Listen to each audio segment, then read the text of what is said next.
Well, look, let's talk to Fleur Hassan-Nahoum right now. She's the former deputy mayor of Jerusalem, and she's now the Israeli Foreign Ministry's special envoy, and has joins us once again.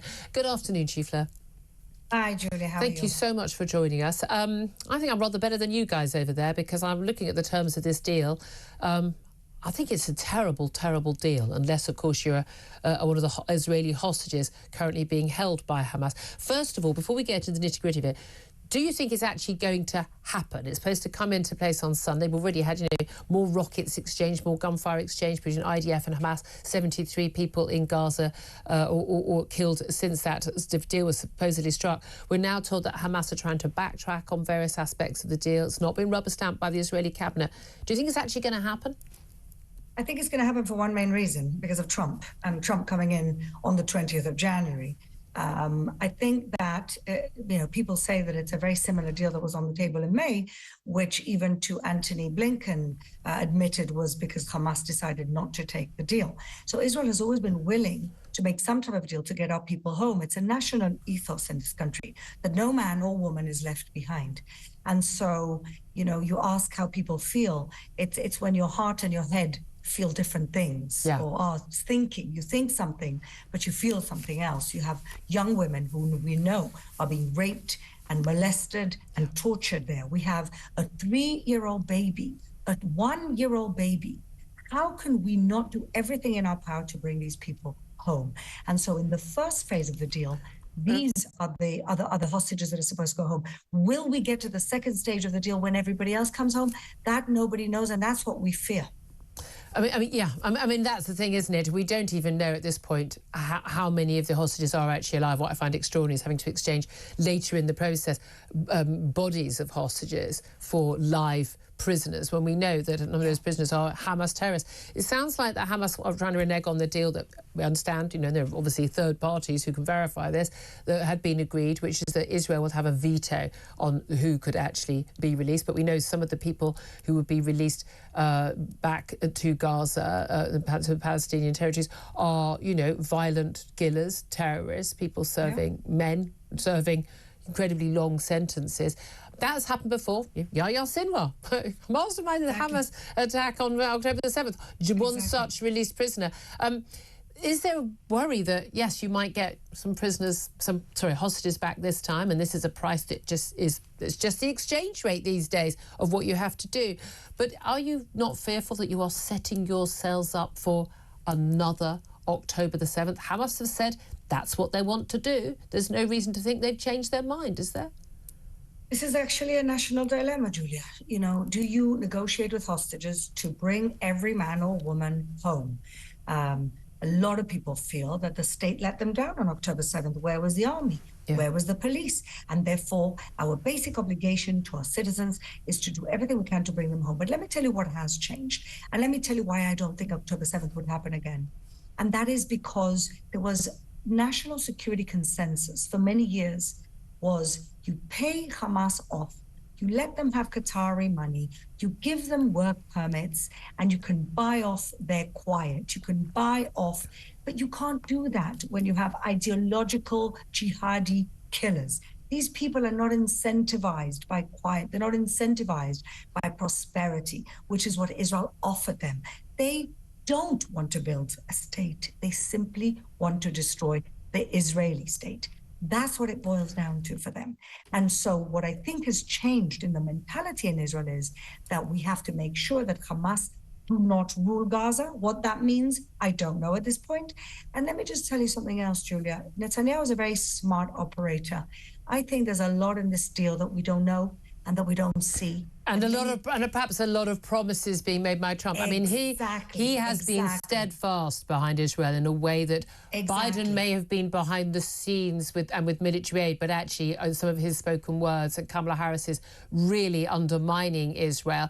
In terms of his appointees, Secretary of State, Defense Secretary, they are 100% not only pro-Israel, but we need to destroy Hamas. Now, we heard from Antony Blinken, the outgoing Secretary of State for Joe Biden's pick, who I think has actually been doing a really very impressive job in the Middle East. He seems to be like a serious figure, unlike Joe Biden, who apparently thinks that Hezbollah committed the 7th of October massacre. That's what he said in his speech yesterday, quite extraordinarily. But Blinken was saying, look, figures that Israeli have given out suggesting that some best part of 20,000 of those who've been killed in Gaza, of the claimed sort of 47-ish or whatever thousand it is. I mean, all those deaths of any innocent child we will all mourn for, but some 20,000 are actually Hamas fighters. I think it's a good thing that those people are not alive to cause more havoc and mayhem, not just for Israel, but for the Palestinian people.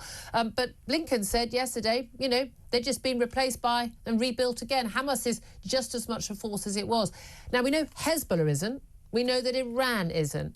Is that crucially also what's changed? Or is Hamas just able to with the aid money and the rebuilding, reconstruction money, they're just able to go in and do exactly the same again, build up their weaponry, build up shore up their support among Palestinians, ready to fight again? I think it's different this time for a number of reasons. I'm praying that part of the deal that we don't see is the commitment of the Americans to actually start the process of getting rid of the Islamic Republic of Iran. Now, Hamas is a proxy of the Islamic Republic of Iran, as is Hezbollah, as are the Houthis, and are the Shia militias in Iraq. But imagine if what we are going to be seeing this year is the West, democratic countries helping the Iranian people get rid of the very toxic, genocidal, the biggest exporter of terrorism regime that they have. Imagine this is part of the unspoken deal. And then we have a completely new reality, not just in Israel, but in the entire Middle East, because Hamas, without the help of the Iranians, are nothing. Hamas, with Israel sitting on the border with Egypt, where they brought in all of the weaponry they smuggled in from Egypt that was coming in from Iran. Without that, if you disarm them, then who are they? The question is, who rules Gaza the day after? And in my dream, we could use the Abraham Accords, the advancement of the Abraham Accords to countries like Saudi Arabia to actually create a positive enclave of Sunni moderate leadership, like is the UAE, like Bahrain, and like Saudi is becoming. Well, yeah, I mean, again, people talk about moderate. There's moderate and there's moderate. Not quite as completely lunatic and extremist and violent. I mean, that's your best bet, isn't it? I mean, I'm sorry, but let's have a reality check about Julia, the UAE and Saudi Arabia have banned Al Jazeera, and the UK hasn't. So let's put things where they are. Well, yeah, I don't think that. Al Jazeera, yeah, but I realise the problem with them. Machine. They are. Nevertheless, I think they've got some other problems in those countries, I have to say. But when you say who rules Gaza the day after, the big concern, of course, is, and people often talk about, you must separate Hamas, the terrorist organisation, just a little memo there to the BBC, and the Palestinian people living in Gaza.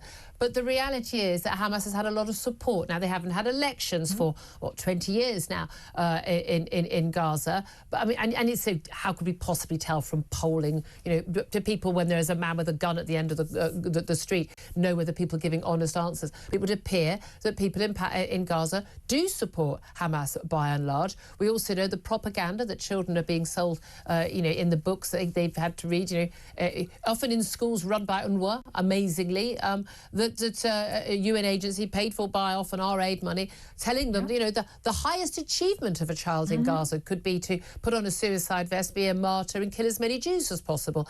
Exactly. How do you overcome that? Because this peace deal doesn't change any of that.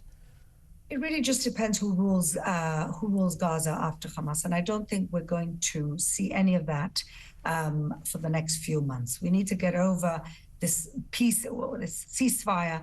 We need to get our hostages home, as many of them as possible. Like you said earlier, we don't even know who's alive and who's dead. They're talking about the first 33, only 23 being alive, and the cruelty of these mind games. And we don't know who's going to be walking through and who's going to be coming in a box. So at the moment, there's still many things up in the air.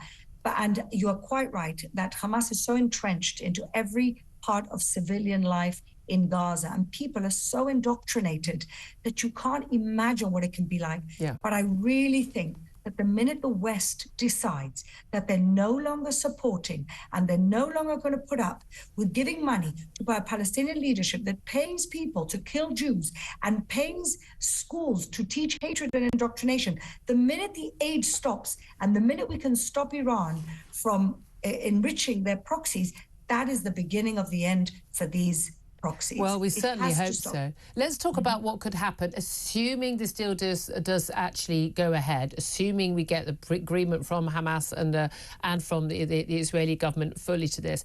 On Sunday, now this is the final day of the Biden administration, the day before the Trump inauguration. You mentioned Trump in your first answer about how him basically saying, sort of hostage deal before I get into office or all hell's going to break out.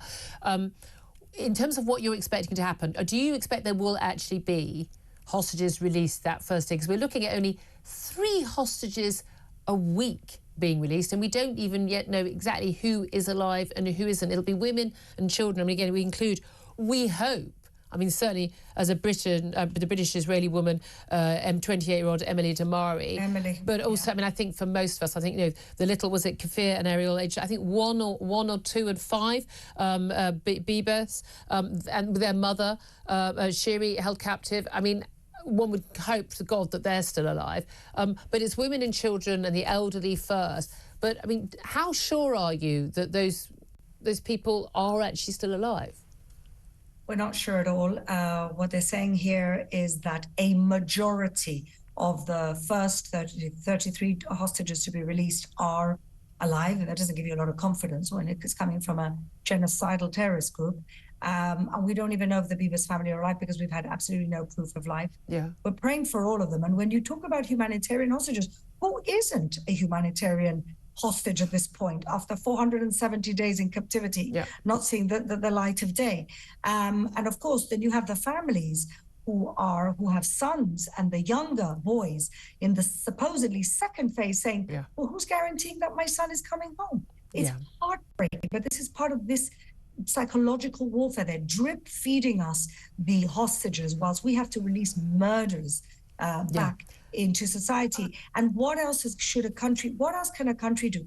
What else can we do? Yeah, look, if it was my family member, I'd say release 1 million prisoners to get my child home. That's what you do as a mom, wouldn't you? But I do worry. Again, we've always said in the West, we don't negotiate with terrorists, we don't pay ransoms. This is effectively a negotiation with terrorists and paying a ransom to get your people home. I completely understand why. My worry is this just prepares the next. They have learned again and again and again, and this building, that not only does taking hostages innocent men, women, children, not only, and the games they've been playing, the videos, the taunting, it's disgusting behaviour from these. I mean, they're animals. Hamas terrorists are animals. But not only have they learned that taking hostages works for them, but like literally what they can get, not only in terms of trying to negotiate and getting what they want, getting their own terrorists out of prison, but also crucially the way they've been able to use innocent civilians in Gaza, innocent hostages as a negotiating tool to win support from, frankly, the useful idiots around the world, the kafir-wearing classes on university campuses, in our media, BBC, and frankly, in our government right now. Julia, starving their own people, preventing their own people, selling at a premium the humanitarian aid the whole world is sending them and that Israel is facilitating. This is the type of people. I have a podcast. I interviewed a soldier recently who told me that he saw from a drone a Hamas terrorist killing a 5-year-old Palestinian boy who ran out of this hospital, the hospitals that they accuse us of attacking, where they're keeping their own people hostage. And one little boy ran off and he got killed. He got shot in the head point blank in front of his mother. These are the type of animals we're dealing with. Well, this is true. I mean, this is true. Look, I really hope that this can be resolved. I hope to God that we do see those innocent hostages brought home, and I also hope that innocent people in Gaza do get to start a new life. I fear, alas, though, that this isn't going to go as well as many are hoping. Wish you the best, Fleur Hassan-Nahoum, Israeli Foreign Ministry Special Envoy.